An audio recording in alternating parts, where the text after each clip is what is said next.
नमस्कार प्यारे दर्शकों, नक्षत्र तक आपका अपना यूट्यूब चैनल।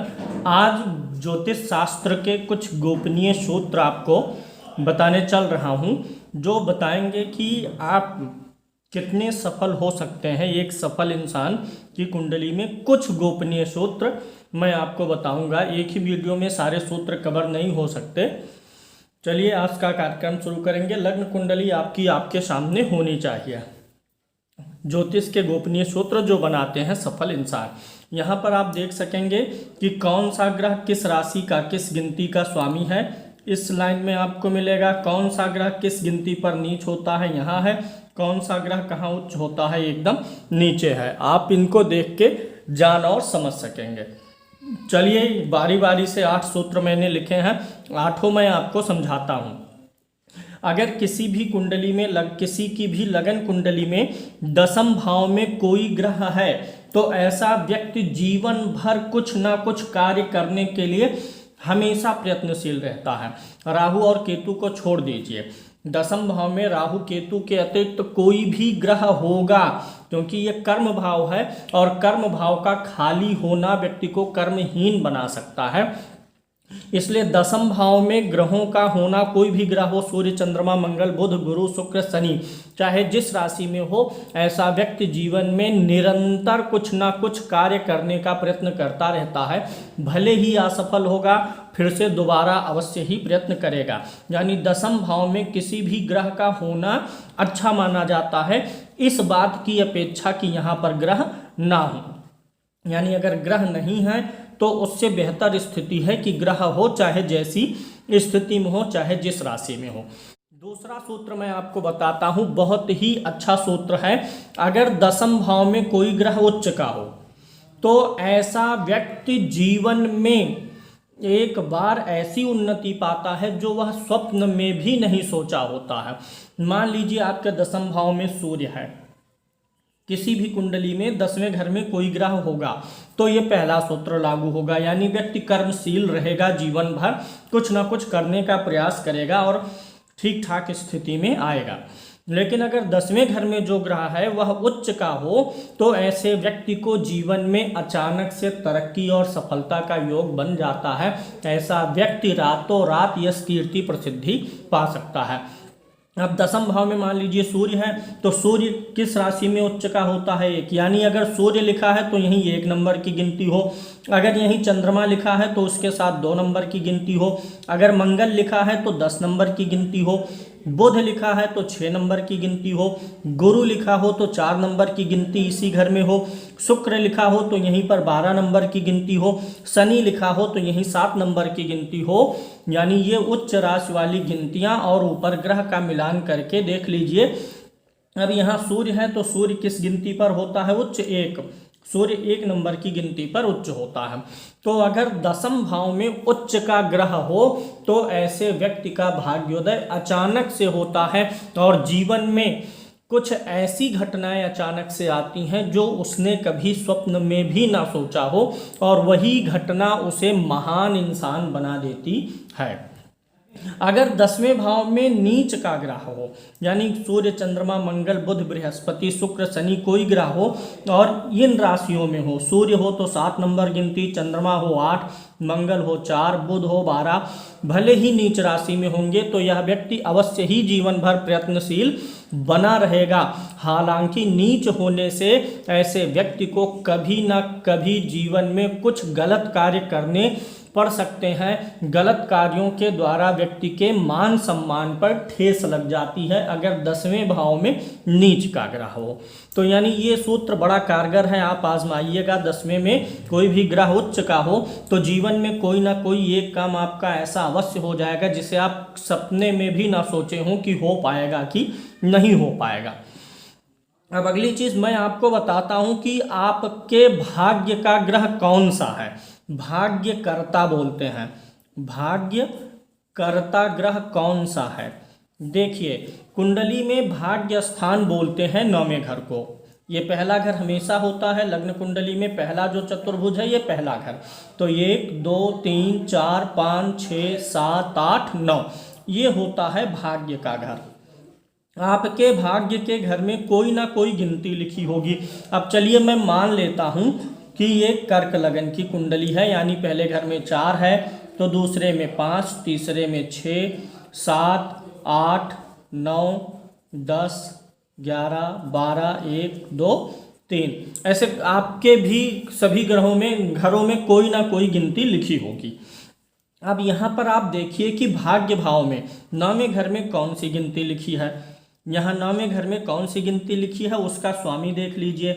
अगर यहाँ यहाँ पर देखिए 5 होगा तो सूर्य स्वामी है, 4 होगा तो चंद्रमा, 1 और 8 नंबर की गिनती होगी तो स्वामी मंगल, 3, 6 नंबर की गिनती होगी तो स्वामी बुध, 9, 12 नंबर होगा तो स्वामी गुरु, 2, 7 होगा तो शुक्र और 10, 11 होगा तो शनि। यहाँ पर 12 नंबर की गिनती है तो स्वामी कौन हुआ? गुरु। ये मैं पूरी कुंडली बना देता हूँ। गुरु इस घर में है, यहाँ पर चंद्रमा है, यहाँ पर बुध है, यहाँ पर शुक्र है, यहाँ पर मंगल है, यहाँ शनि है, राहु, केतु। ये पूरी कुंडली मैंने बना दी है, मेरी ही कुंडली है, आप अपनी कुंडली के अनुसार टैली कराइएगा। तो 9वें घर में कौन सी गिनती लिखी है देख लीजिए, उसका स्वामी कौन है। यहाँ 9वें घर में 12 नंबर स्वामी कौन हुआ? गुरु हुआ। अब आप देखिए कि गुरु आपकी 9वें घर का जो स्वामी आपका आया वह कहाँ बैठा है। यहाँ 9वें घर का स्वामी 10वें भाव में बैठा है। अब 10वें भाव में देखना है कौन सी गिनती है। कौन सी गिनती है? 1 नंबर। 1 नंबर का स्वामी कौन है? मंगल। यानी इस कुंडली में भाग्य का कर्ता ग्रह कौन है? मंगल है। यानी कि 9वें घर का स्वामी जिस राशि में बैठा होगा उस राशि का स्वामी भाग्य का कर्ता ग्रह होगा। अगर भाग्य का कर्ता ग्रह स्वागृही हो, यानी जो ग्रह आया वह इन गिनतियों में हो या उच्च का हो, भाग्य का कर्ता स्वागृही हो या उच्च का हो, भाग्य का कर्ता मंगल हुआ और मंगल किस गिनती में बैठा है? 10 नंबर। मंगल 10 में क्या होता है? उच्च होता है।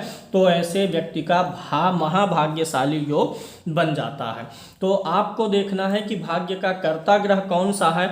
अगर वह डिग्री वाइज कम है या बहुत ज़्यादा है तो उसका स्टोन आप पहन सकते हैं। भाग्य का कर्ता ग्रह जो होगा वह आपको राजयोग देगा अगर उच्च का है और स्वागृही है। अगर नीच का हो गया भाग्य का कर्ता ग्रह, मान लीजिए मंगल आया यहाँ पे, 1 का स्वामी मंगल और मंगल 4 नंबर की गिनती पर होता तो भाग्य का कर्ता क्या हो जाता? नीच हो जाता और ऐसे व्यक्ति का भाग्य साथ नहीं देगा। बहुत ही संघर्ष और समस्याएं, रुकावटें आएंगी। तो ये तीसरा सूत्र हो गया, भाग्य के कर्ता को जानना, उसकी स्थिति को जानना। अब अगली चीज देखिए, अष्टमेश 8वें घर का स्वामी। अगर आपकी कुंडली में 8वां घर गिनिए, 1, 2, 3, 4, 5, 6, 7, 8, 8वें घर में कौन सी गिनती लिखी है उसको नोट कर लीजिए। 11 नंबर। 11 का स्वामी कौन है? शनि है। 8वें घर का स्वामी कौन हुआ? शनि। अगर 8वें घर का स्वामी जो हुआ वह 10वें घर में आ जाए तो ऐसे व्यक्ति के कार्यों में रुकावट आती है, ऐसे व्यक्ति के मान सम्मान पर ठेस पहुंचती है, ऐसे व्यक्ति के पिता का स्वास्थ्य खराब रहता है। अगर आपके जो 8वें घर में गिनती है पहले उसको नोट करिए, उसका स्वामी कौन है नोट कर लीजिए। फिर 10वें घर में जो गिनती है उसको नोट कर लीजिए। यहाँ 1 है, 1 का स्वामी कौन है? मंगल है।